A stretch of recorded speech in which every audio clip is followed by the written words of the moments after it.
Hello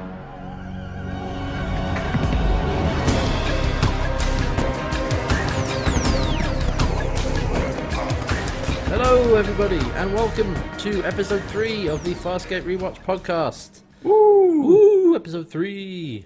I am CantWearHats, and joining me is... RedNightmare, hello! Hey, and yeah, it's episode 3, and this one is called Exodus from Genesis. Also known as Bible reference. Yeah, pretty much.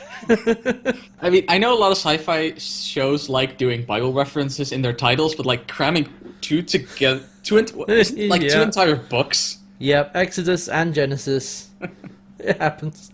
But yeah, that's about the only biblical thing in this episode. The rest of the episode has no real relation to that, those kind of themes, as we will get into. But yeah, this is episode 3, Exodus from Genesis. And again, this is one of those episodes that is out of order. So this is by production number. This is episode 3. Mm-hmm. If you watched this as it aired in the UK, this was actually episode 5. And if you watched it as it aired in the US, this was episode 2. So there you go. Why? Well, we don't ask questions here. Yeah, it's weird. I mean, a few of the early season episodes are kind of interchangeable because it's much more episodic, but I think it works pretty well where it is in episode 3. Yeah, it's a very good episode 3, I think. Yeah, I actually quite enjoyed this episode. So, without further ado, let's get into what happens. Oh, and we start out with a John is a fish out of water scene.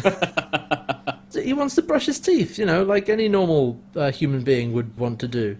Dental hygiene is important.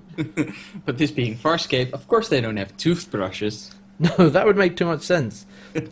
Dargo is basically trying to force feed him a little maggot kind of shaped thing. It's like white with little black spots that's called a dentic. I love that name. Yeah. It's like, it goes in your mouth, it's called a dentic. It's, you know, brushes your teeth. And John's like, no, I don't like it. I don't like it. Just give me a goddamn toothbrush. And it's like, this is way more efficient. So he sticks it in his mouth and tells him not to swallow it. Like, actually choking him while it tells him not to swallow it, so he doesn't swallow it. Listen, dental hygiene is very important to Dargo, apparently. Don't ever swallow a dentic. And John does it, and he's like, it's kind of minty. That's like one of those opening scenes of here's John being very out of his depth and confused. Which actually is a theme for this episode, which I really liked. Yeah. Now on to what's actually going to be going on in this episode.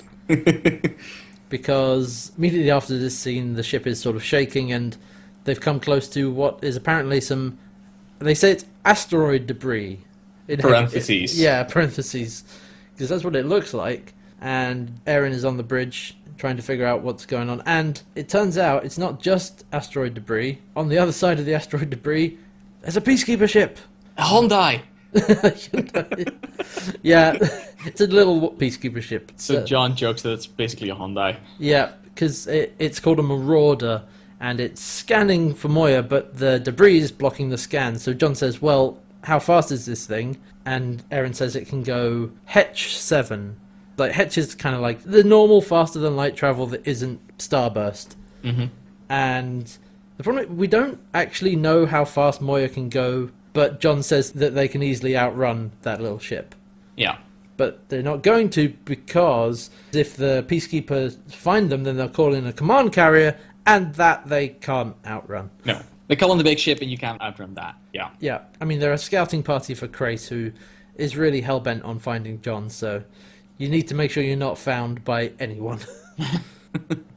They end up managing to hide, and Erin actually comments that she and Pilot make a good team, which signals in some other points of this episode I liked. Yeah, that theme comes up again later on, but yeah, you find out, you know, that she's very sort of tactically minded and can give very, you know, specific, concise instructions to Pilot, who, you know, and carries them out. And she's a pilot herself. Yeah, exactly. She was a fighter pilot before they met her, so... Yeah, exactly, and, you know, like you said, they work very well together. So yeah, they escape, they get out of the debris and they manage to get away from the peacekeepers, but some of the debris lands on Moya, and it's not asteroids. It's bugs! Oh god, no! Not the bugs!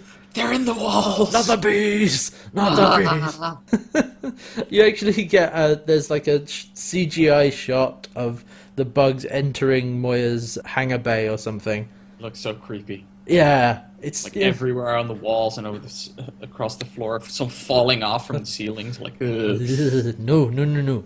And that's when the titles cut in. It's like the whole, right, dramatic tension, now titles. And then we come back, and Eren is saying that, well, they were lucky to make it out. You know? Yeah, because apparently Marauders have a very clear search pattern that she draws on the floor, and I'm like, I could probably evade that.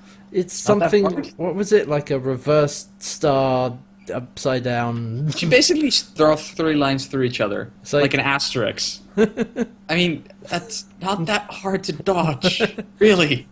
I mean, you should just go up or down, you know. Yeah, exactly. Just figure out what the first line is, go perpendicular from there, you're done. But yeah, this is John and Eren just having one of their chats of him trying to bring Eren around to be part of the team. Mm-hmm. Eren is kind of brushing it off a bit. John says that they're all in this together now. They may as well get along. But she's like, well, what could I possibly want from you? Wow, shut down. It's like, oh no, and he mumbles something about, well, compassion, for one. Learn a thing or two. Well, he has his compassion, and then it's like, you know, stock tips or something else. I love that one. It's like, he goes down the list, and the last one is stock tips. It's like... He always has his sense of humor. Yeah, it's very much a coping mechanism, and he really uses it. So, meanwhile, while that's going on, Jean is helping Rigel clear up his quarters, and he's been painting. Yeah. He's been painting a picture of himself. Because of course he is. Yeah. Well, he's done a kind of, not bad, you know, painting, with a big red smear across his face. Yeah. Which he also has got paint on his own face. Because of the crash. Or the maneuvering. The space turbulence. Yes, exactly. And then Zahn says, "Here, give me the brush," and she does this something where she paints a much better picture of him. And also super fast. Yeah, it's really it's that classic kind of old school way of making things look really quick, where they like overcranked the shot, speed it up. Yeah. So she's and then it's like a really realistic painting of Rigel. And apparently it looks a lot like his ancestor, Rigel the First. Yeah. I mean, and apparently it's rushed. It's like, it's gorgeous, and it's like, well, it's a bit rushed. It's like, yeah. Zan, stop showing off. Yeah.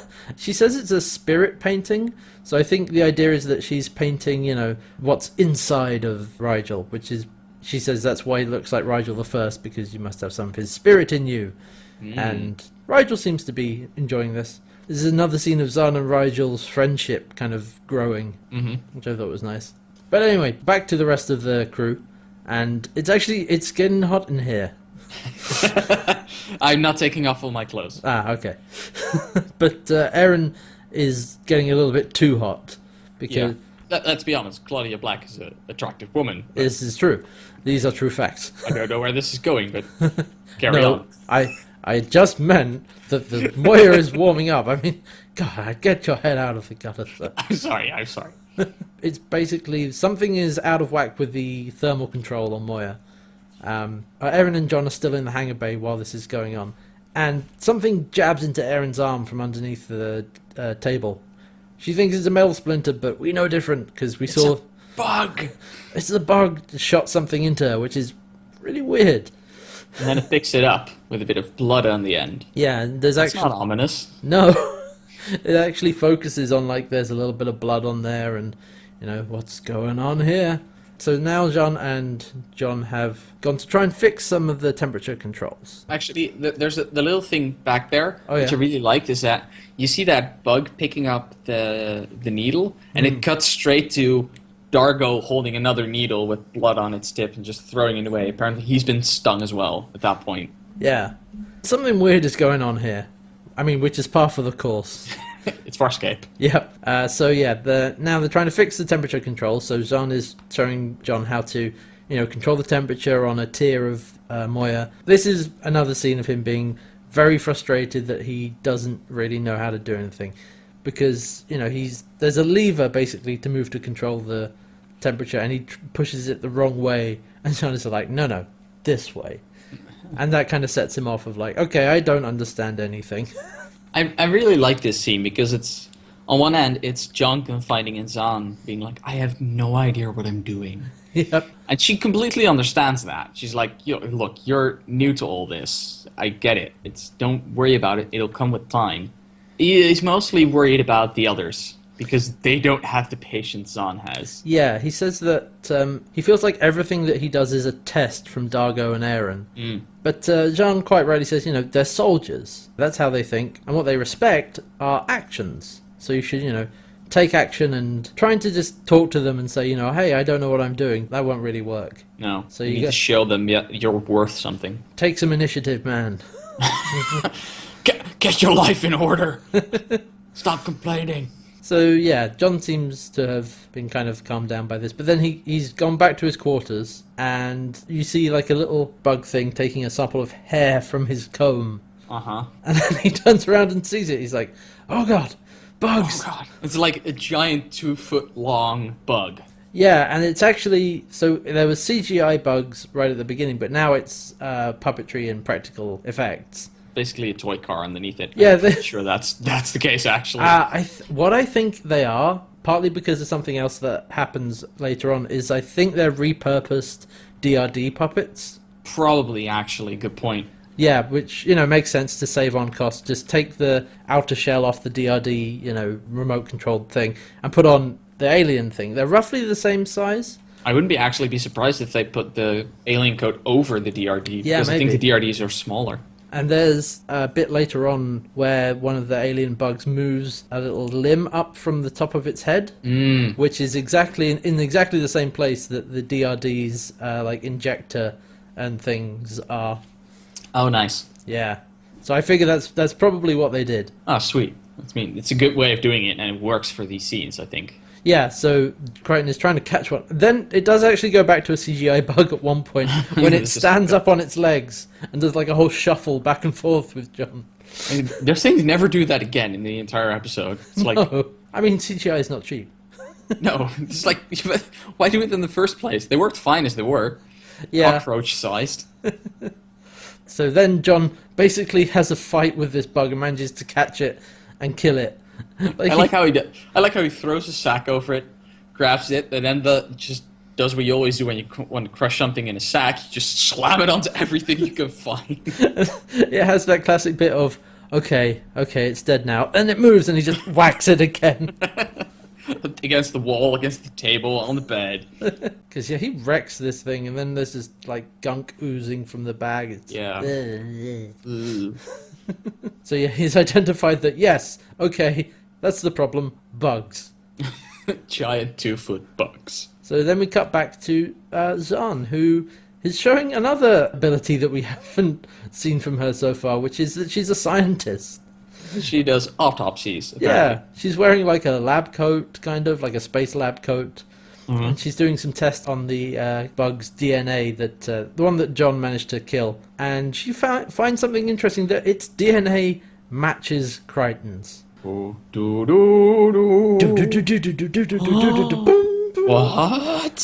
That was kind of set up because they were stealing blood samples and bits of hair. It's like, okay, I can see where this is going. So they're using it for some purpose. We don't know what. No, we can't possibly guess. No, no idea. No. Also, they've found out that the creatures have blocked off bits of Moya using blue kind of gooey stuff. Yeah, that hardens quite quickly, apparently. And of course, the temperature is rising. Erin is really not having a good time. She's pissed. Yeah, and this is where we find out something interesting. So, I actually don't think we mentioned this, but the humans that, make up peacekeepers aren't actually humans. They're Sebaceans. Yeah. And up until now, I mean, we've had a couple of differences between the two, but it's mainly seemed to be cultural. Yeah, mostly culture. The peacekeepers are the Sebaceans are very much a warlike society, whereas Earth is very much a warlike society. Less so.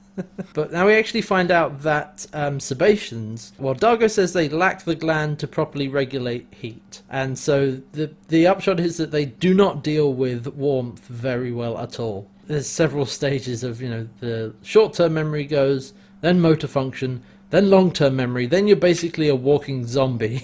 The worst part is you don't die. Yeah, it's called living death.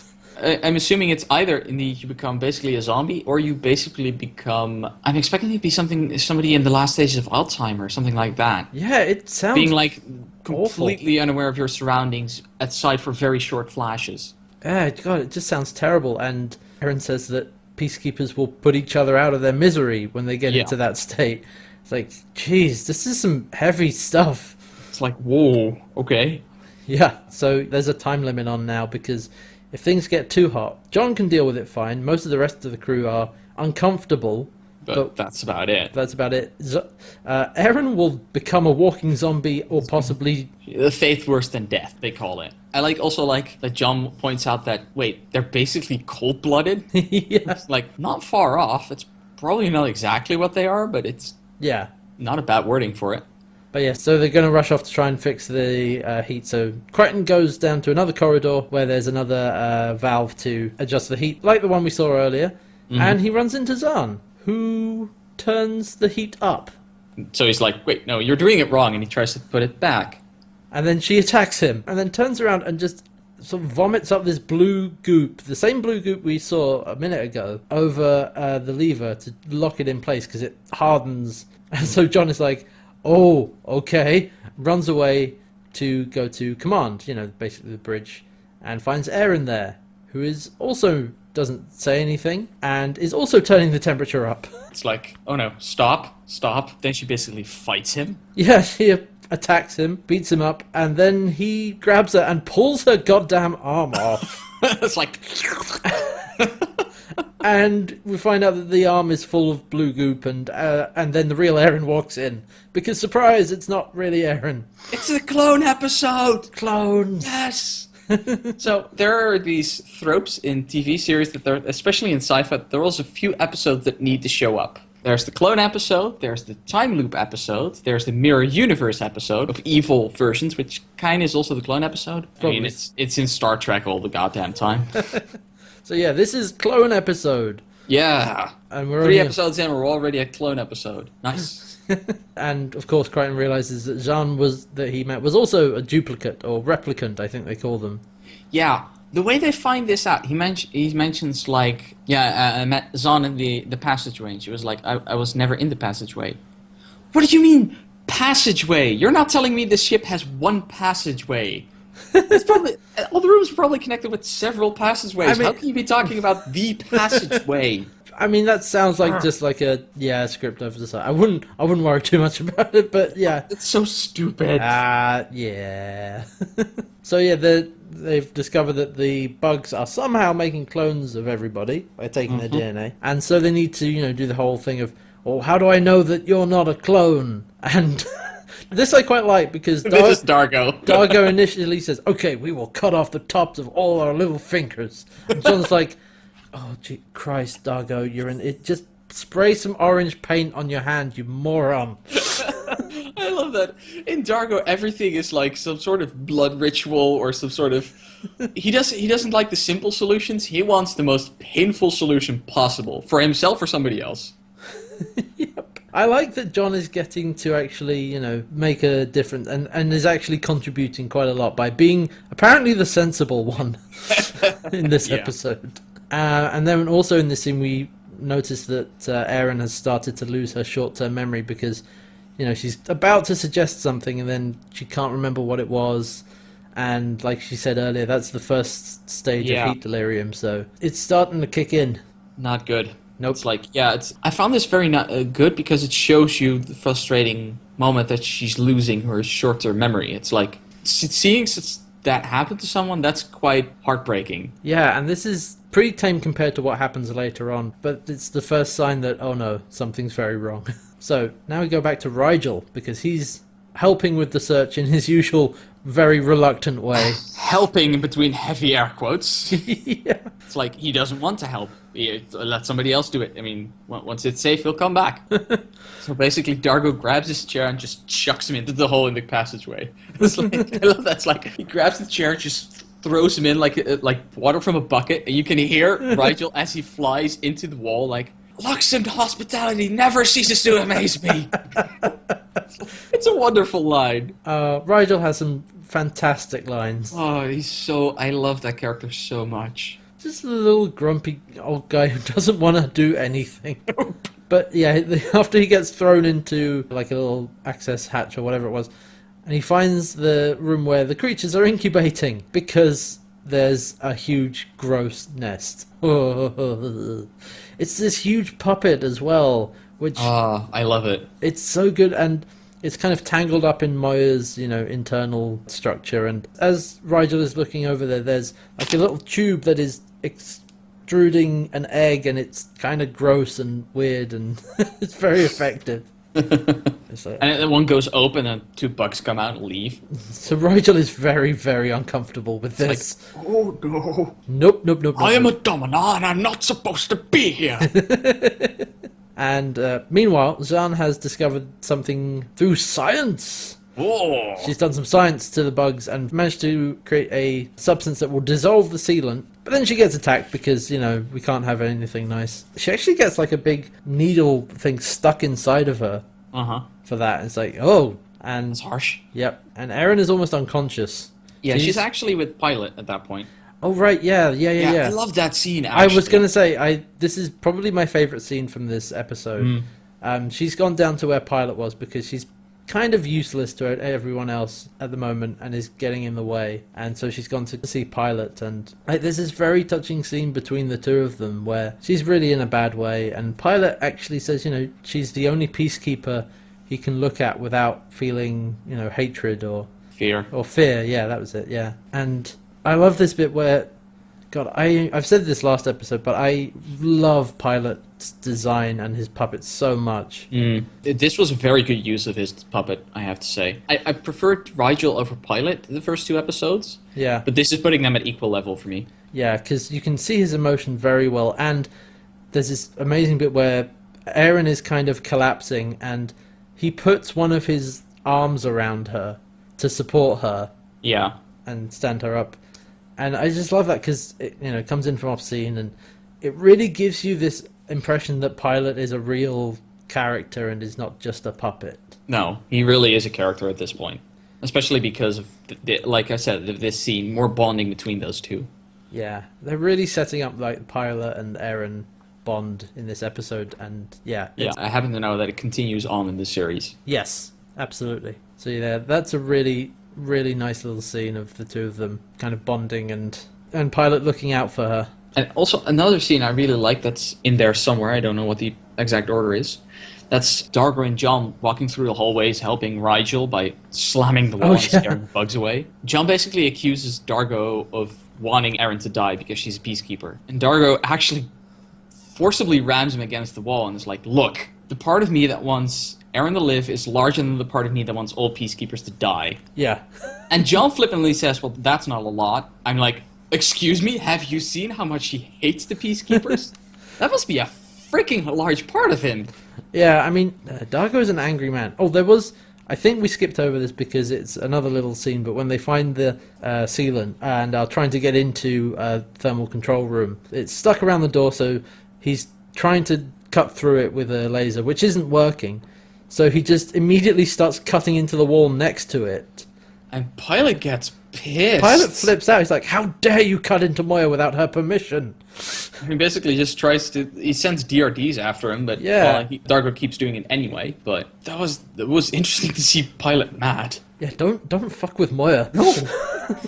Not while he's around. Pilot will end you. Okay, let's pick up where we left off. Yeah, so we had last seen Pilot holding Eren and comforting her while she was really suffering from heat delirium. Zhaan had been pierced by some sort of needle. And Rigel's still missing. So, now we get some extra clone action. Yeah! Clone fights! Clone fight!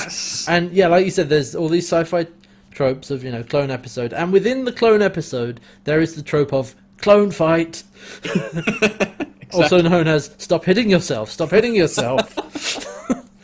Exactly that. Because, yeah, a clone of John turns up and has a scrap with the real John. Yeah, and what I really love is that John, first of all, notices that basically he's using all his moves. Yep. He's also venting some childhood frustration on this clone. He's like, that's why, I forget the guy's name, but that's why so-and-so beat you up in 7th grade, because you fight dirty. There's also, he does actually get something out of this, because he beats up the clone, but he realizes that it's not actually saying anything. No, it doesn't talk. This whole time. And then Rigel manages to get in contact, because he's... Whoa. Oh, no, wait, hang on. Drop back a little bit, because there's one detail that I really, really love. Go on. He walks into the command room with his own head. Yeah, that's good. It's like the head of the clone ripped off. Like, there's also a very minor detail, actually. You don't actually see the face of the head. No, you don't. So I'm pretty sure that's not actually his head. That's probably a prop head they had lying around. Yeah. Especially because the hair's all wrong. Yep. And they also do, when they're, you do the classic thing of when they're having the clone fight, you frame, in the shots where they actually have to fight, you frame the clone from behind. So that you don't see it's actually Ben Browder's stunt double. Yeah, exactly. But of course, they have the whole split screen thing where you have two of them on the same... I just realized clone fights must actually be really fun for the actors, because that's one of the moments they actually get to fight, because they need the stunt double to be the other person. Yeah, so I guess so. You actually get to do some of your own stunts. Then you have to talk to yourself for an empty... Okay, fair.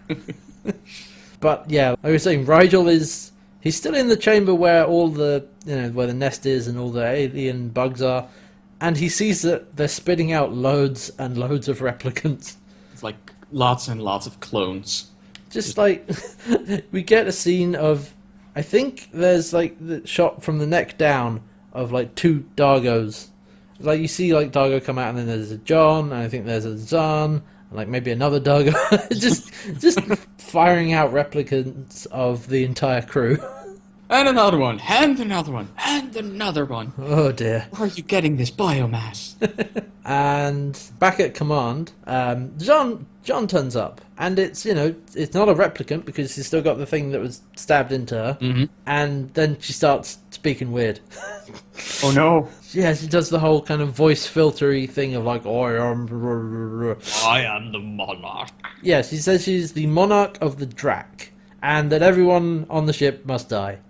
It's like, what a refreshing change of pace. That's not exactly what she said. She says that because they have threatened her children and actually killed one of them, they have to die. Right, yes.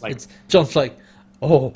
I started this, oh shit. Yeah, because if he had left that bug alone... I mean, even if he had just captured it, had he not killed it, then it might have been easier.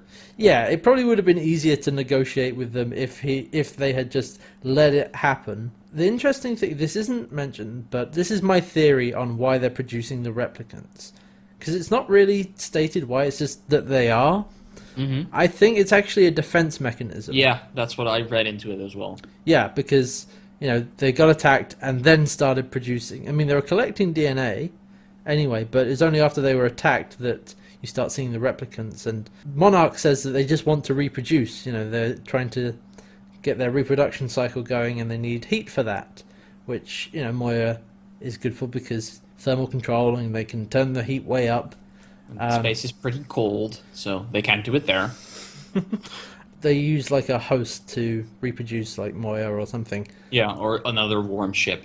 So yeah, they're just reproducing. We just want to live. Come on, why do you have to kill our kids? But yeah, there's a cycle. They're threatening it. John says that he didn't mean to harm them. He didn't realize that that's what they were doing. It's like, you beat this thing against the wall, John. I didn't mean to harm it. You beat it against the wall twice. When it stopped moving and started moving again, you went on. Yeah, what? John, that's not really holding up. No. But I do like that he negotiates with them, being like, if you keep doing this, your host is going to die, including all your kids. You need to turn down the heat. Yeah, I like that. Again, it's John actually, solving the problem. Without guns or swords. Yeah, because, Dargo is like, kill everything. It's like, well, I don't care. I want to kill everything anyway. Yeah, he's ready to attack Zhaan. Yeah. Even though she's like being used as like a communication thing for Monarch. If he kills her, he just kills her. He doesn't actually accomplish anything. Nothing. I mean, he silences the Monarch, that's about it. Yeah, but then the Monarch just finds someone else to talk through. It's like... If she cares enough for that anyway. Yeah. After that, it's probably like, F it, kill everyone. So yeah, John's like, no, let's not stab our friend. And yeah, manages to negotiate and convince Monarch to, be more cooperative. Yeah, what they basically end up doing is they get locked into a room and the temperature goes down enough that it doesn't harm Eren anymore. It's apparently still very uncomfortable, but... Yeah, because at this point, Eren has basically collapsed and is... Yeah, motor function has gone. Almost shut down. And yeah, if it gets any worse, she's going to be, in that final stage, which is pretty grim. So all is well. The episode ends. Everything's fine. Everything's fine. Yeah, that's it. They go about their way and off they go. And it's all. And that's not actually. No. I do like that there's a sort of resolution and then another problem arises. It's like, and guess what? It's Chekhov's peacekeepers. Exactly. Guess who's back? Yeah, the peacekeeper marauder turns up again and just boards Moya, because I think one of the things that they did to try and cool Moya down was they actually opened the hangar, or they opened the doors to space. And they apparently also had to stop the ship to do that. Pilot suggests that, and then I like Eren being like, no, that leaves us vulnerable. And he's like, well, we already are, so... Yeah, we're going to die if we don't vent some of this heat. But I do like that, in a way, Eren is actually more... She seems more concerned with the rest at that point. Yes. Because they can probably stand the heat a lot longer. They don't need the doors open, but she desperately does. Throughout this, we see that Eren is kind of not really accepting her fate, but she's realised that she's not doing well and could be on the way out. Mm-hmm. She's more concerned with getting everyone else to safety. Yeah. I just want to point something out, by the way, about the whole opening it to space to cool it down. That doesn't actually work that well. So, here's the thing. You said earlier space is cold. Mm-hmm. Space isn't cold. In fact, space isn't hot or cold because it's empty. Right. And so... Because heat is moving particles. Exactly. And to cool down, you have to transfer heat from one thing to another. When you're cooling down, you're transferring your heat to, the air around you, or, if you're in a bath, you're transferring it to the water. Mm-hmm. In space, there's no matter. It's a vacuum, so the heat basically has nowhere to go. And in fact, radiation and cooling is one of the big problems you have on real space stations, like the ISS. It actually doesn't get cold; it gets too warm, and they have to have huge radiators to get rid of all the heat from all the equipment and people inside of it, because the only way to get rid of heat is through infrared radiation, in space, because that's electromagnetic waves, and that can that propagates by itself. Yeah, which is and that's incredibly slow and inefficient, and is not a good way of cooling down. So actually, opening the doors to space doesn't really accomplish anything. Huh? Who'd have thunk it? It's the classic thing of sci-fi. Of like, space is cold. It's like, no, it's not. Not really. Yeah, you have to have something to transfer the heat to, because otherwise, it's not going anywhere. So when astronauts are in their suits, they don't actually need to be heated? No, they mostly need to be cooled. That's what all of the...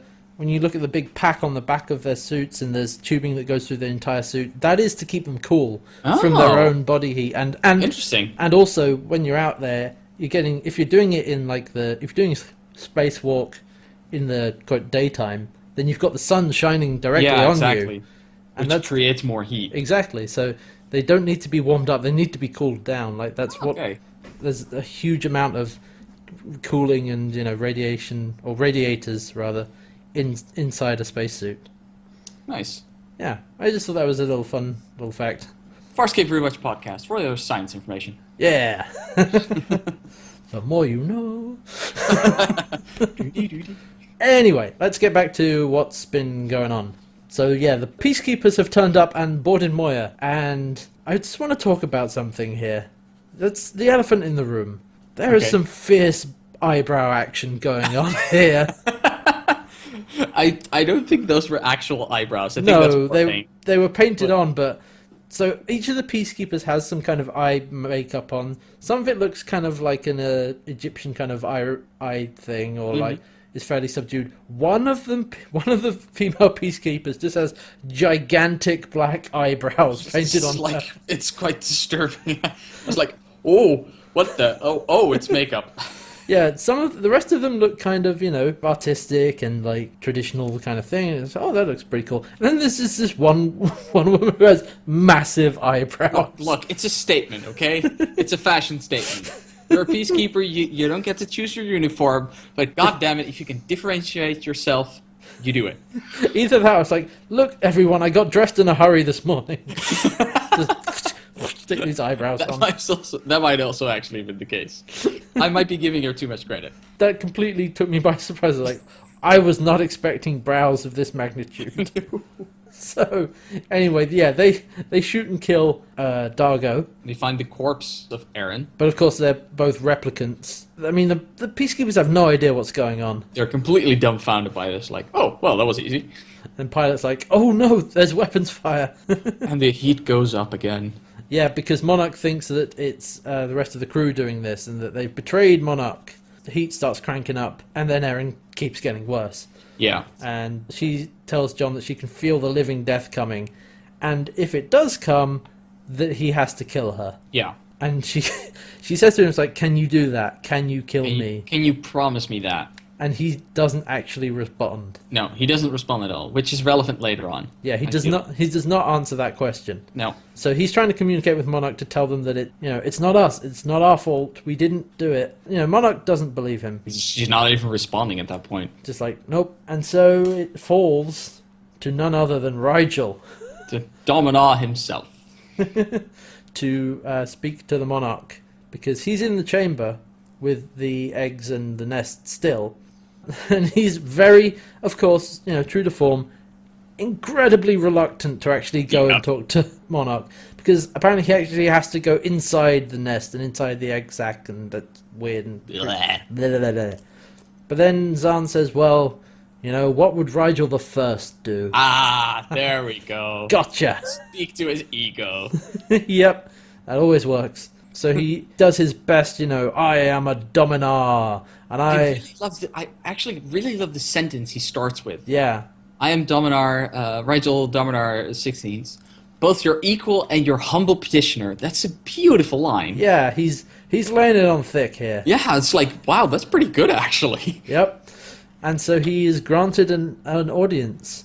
And then we see a CGI Rigel. Because we can see his feet move. Yeah, they have a sequence of him walking into the nest, which, you can't really do with a puppet that well. Or you just have a clever camera shot that would have also worked. Yeah, I guess, they decided to go with CGI with this, which is very noticeable. It's noticeable, but I do think he looks good. He looks good. It's noticeable because it's not the puppet. His movements are slightly different, also in this form. They're a lot more awkward, I think. I think actually they look more human. Well, okay, they look smoother, or they look a little bit too smooth. It's in that uncanny valley of animation where it looks too smooth and too light. There's no weight behind his movements. Yeah. I think is it. And also, it's because, we have this very clear image of Rigel as a puppet, and that's him, that's his character. Mm-hmm. And then you see a CGI version, you're like, well, that's not Rigel. That's not Rigel. But anyway, it's a very short scene of that, of just him walking in. I liked it enough. It was pretty good CGI for the time. Yeah. And then, of course, by going in there, the crew have lost contact with him, and they fear that he's been, killed or something. But then Jean becomes Monarch again and does the whole eyes rolling back into her head. And it's like, no, Rigel made a deal. Your sovereign has made a deal. Dargo's like, he's not my sovereign. And then John says, he is now. He is for now. He is today. He's just like, God damn it, Dargo. Jeez. We're trying to get out of this. It's like, he's not my sovereign. It's like, shut up. Shut up. Oh, Dargo, get a hold of yourself, man. And now we go back to the peacekeepers who have killed a clone of Crichton, and they actually, they haven't recognized anyone else. They didn't recognize Dargo. They said, oh god, it's a Luxon, kill it. And then there's another Luxon. Yeah, which apparently they can't tell Luxons apart. Peacekeepers. Well, they do all look the same. Let's be Peacekeepers honest. super racist. I mean they are. That's not true, even a actually. joke. They really are. But then they recognize John and are like, aha, there he is.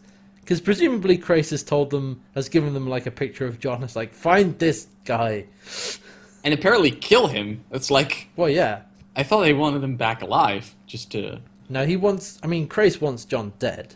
probably killing- efficiency. For killing Sure. his brother, yeah. So the Peacekeeper kills the clone John and a bug which, causes the Monarch a lot of pain. Mm-hmm. And then Crichton says, okay, let us out and we can help you. And then he says, crank up the heat. Yeah. And then Aaron's like, yes, do it, because that's... I do like that look between them, that she knows what he's thinking, and she's like, do it. It's like, yes, this makes tactical sense, It's the right decision.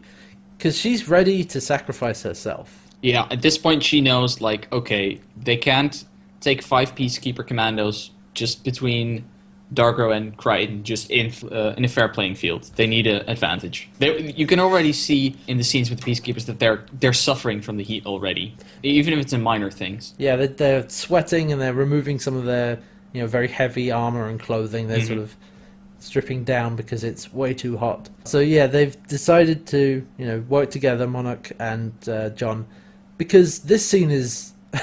this is wonderful. This is great because we have a Crichton walks in to where the Peacekeepers are, who are very weak from the heat at this point. Yeah, they're basically lying on their asses. And then another Crichton walks in, and then another one, and then another one. And I actually like how they show the difference between the clones and the real John, because all the clone Johns walk in very slowly, very methodically. They don't say anything. No elaborate hand waving or anything. Yeah. Just like a robot walking in. And then John comes in sort of immediately, like, waving at them and like, hey, it's me. It's like, there's the real one. And then Dargo turns up as well and says, all right, let's kill him. And John's like, no. Wait a minute. We've talked. These are mine. It's like, I got this.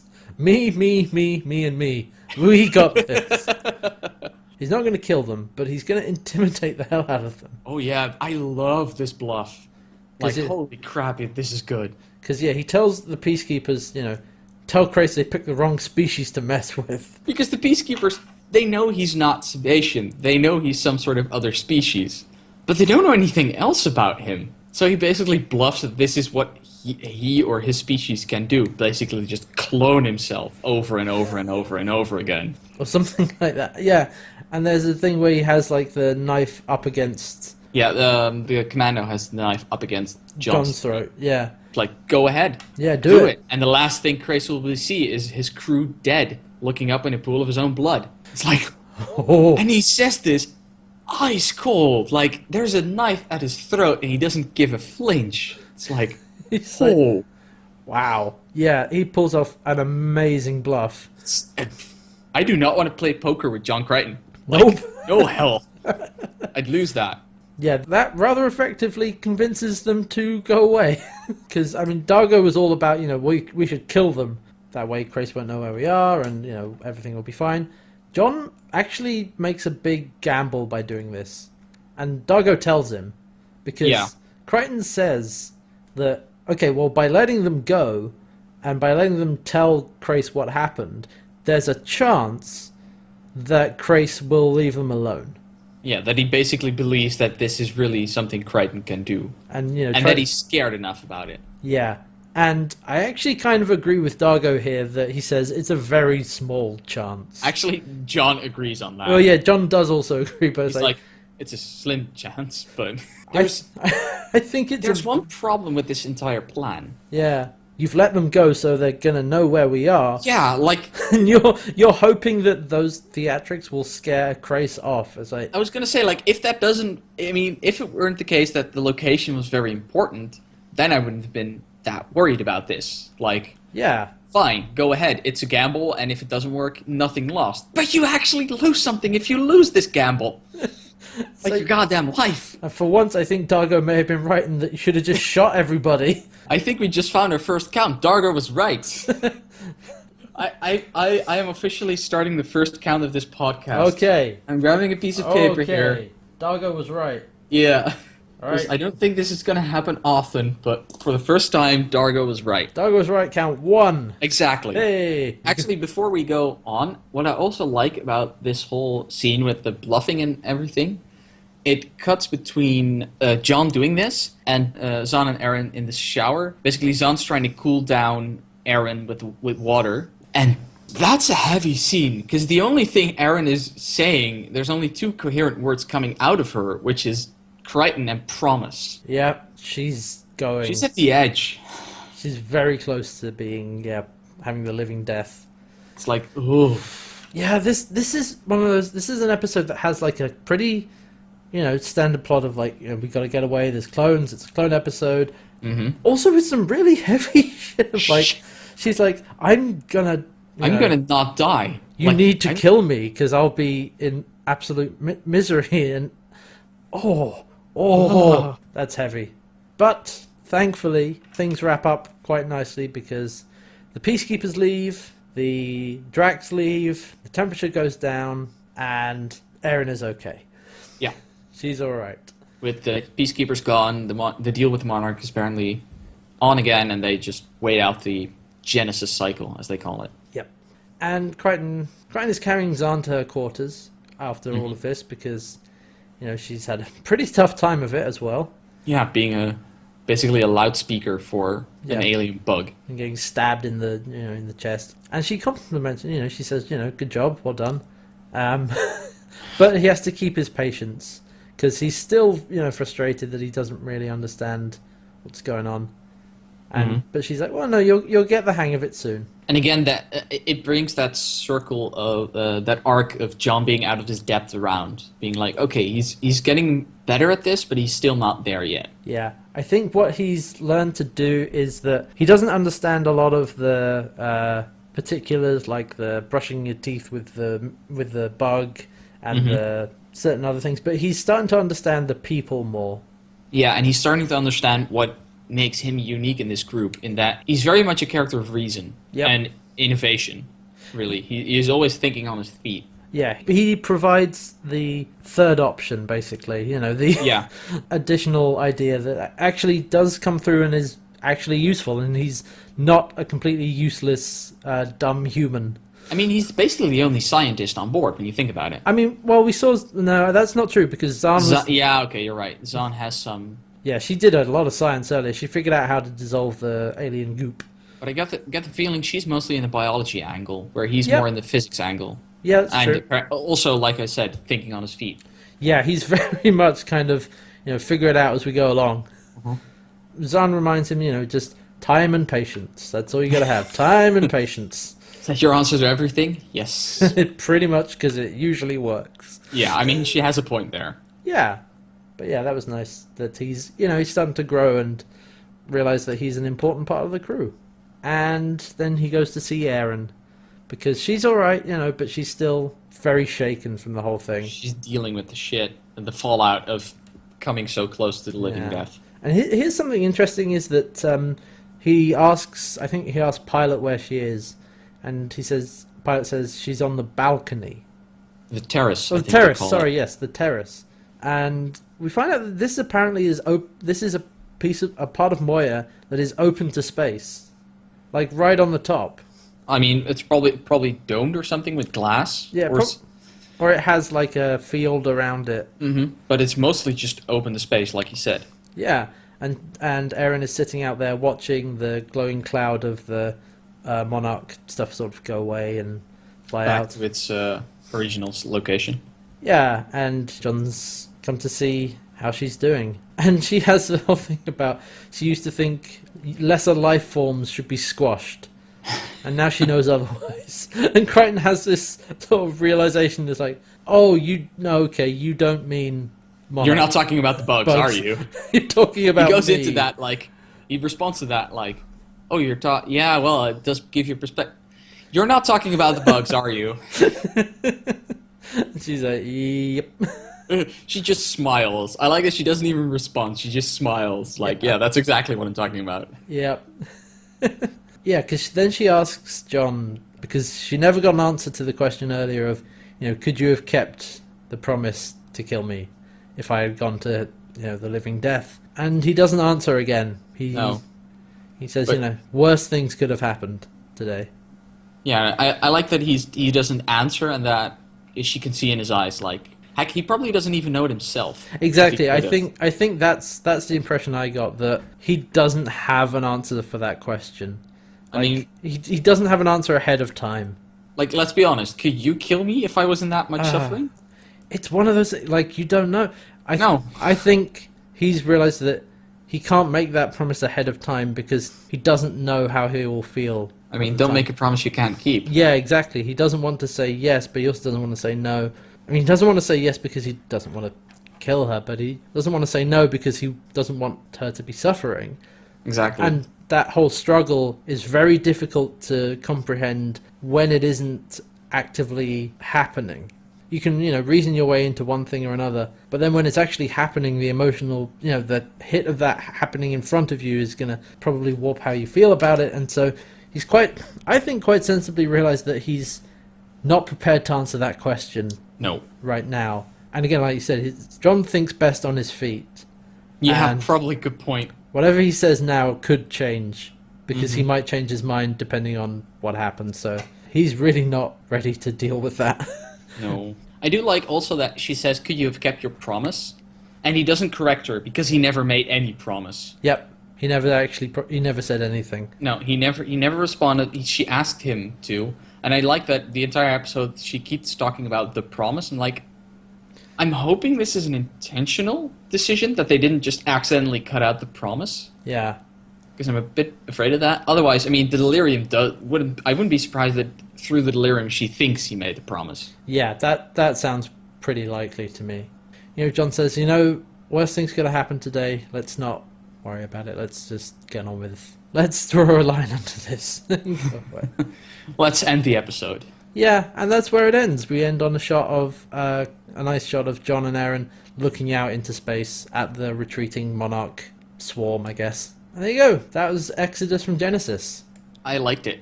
I really liked this one. I enjoyed this one. This one was good. Like we said, it had a reasonably straightforward plot, but with some very nice character moments and some very heavy shit going on. But what I liked is that it also started to address the elephant in the room, which is Aaron's a peacekeeper. What does everybody think about that? We learned that Dargo at this point is like, look, she's a comrade. I don't really care. Zahn is fine with everything. We haven't really figured out Rigel's stance on it. Rigel is kind of like above it all. But I mean, last episode he did bite a chunk out of Aaron. That's true, actually. Like, especially Aaron herself is coming to terms with it. Yeah, she's kind of realized that, no, I can't go back, and I need to focus on keeping these people alive. This is my crew now. I mean, there's a scene where she says, what are we? John's like, what did you want? Friends? Family? No, I'm not going to do that. And at the end, you get the feeling that she's starting to warm up to the idea. See what you... Pun intended? No, actually not. Perfect. It's always by accident. It's always by accident. But yeah, you are right, though, that she's becoming closer to everyone on Moya. Especially like we saw with Pilot. I mean, this is very much an Aaron episode, I feel. Even though for most of it she's kind of unconscious or out of it. Yeah, but it's the scenes that she is there are very much about her and how she relates to the rest of the crew. I mean, the whole reason that they're trying to fix all the heat problems is so she doesn't die. Exactly. The rest could probably take quite a bit more. Exactly. If they wanted to, they could just do nothing about it, let Aaron die, and they would probably have been okay. I mean, probably the temperature would have. It might have got too much, but for them, but they were concerned with saving Aaron's life. And let's see what do we want to give this as a rating? I want to go with 4, but that might actually go up depending on the rest of the series. I think because it's a very good character episode, and spoilers for the rest of this podcast. I very much like character episodes. Yeah, no, that's they're good. really my jam. There's been some really great character moments throughout this whole series so far. We're only 3 episodes in. The second episode had a few very good ones as well, especially for Rigel. Yeah. No. I think I would rate this pretty highly. If we look at farscapeworld.com, their rating for this episode is 3 out of 5. I'm going for 4. I would say 3 or 4, or Out of 10, I don't know, 7. 4 out of 5. I'm gonna Yeah. try and keep up, use the same rating. I'll just use halves if I want a different. Yeah. If I want to be a bit more nuanced. But for now, I think 4 is fine. Yeah, I would agree with that. 4 out of 5 seems about right. Oh, and a quick bit of trivia. Here's the thing: is this was actually filmed was filmed back to back with the premiere. Oh, really? Yeah, and it's actually the first episode where the entire episode takes place aboard Moya. Because, of course, in the premiere we had, the planet they went to, and you had Earth, of course, and then last episode was basically almost entirely set on the planet they crashed into. Dagobah. And this is almost a bottle episode, but not quite, It's a good kind of bottle episode. But yeah, it doesn't feel like one. It actually feels like a proper episode, which of course it is. Oh, this is another fun piece of trivia. The writer originally called the Drac monarch the Sultana, meaning the wife, which meant the wife of a sultan. It's like, oh, how do you? That's also that. I don't want to be rude, but that's also a cookie. Yeah, That's also a cookie. I'm glad they changed that. Yeah.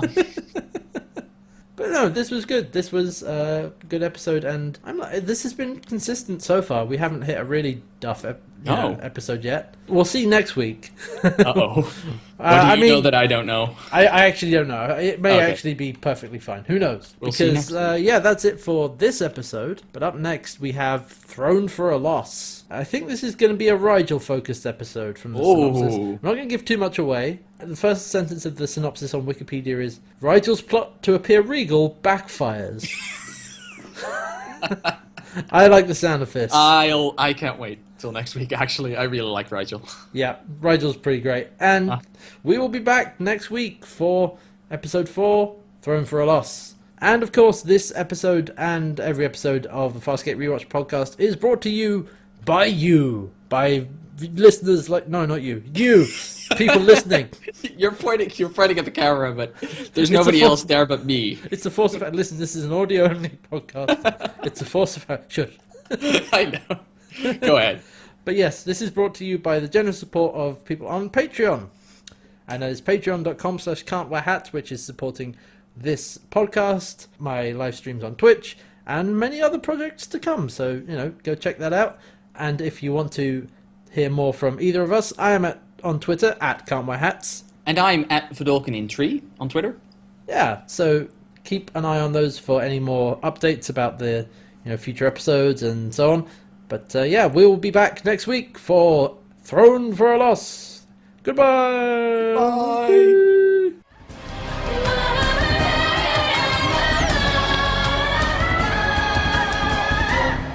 I think I have an idea for a stinger. All right, go for it. Oh. Oh no. I think I just swallowed the Mentat. It's a dentic. Mentats are from June. Okay. A dentic. Okay, yeah. Yeah. Oh no. Oh shit. I just swallowed the Mentat. Oh, God damn it. Again. A dentic. It's a dentic. Okay. Dentic. Okay. Oh. Oh no. I just swallowed a dentic. Well, at least your breath will be fresh for a while now.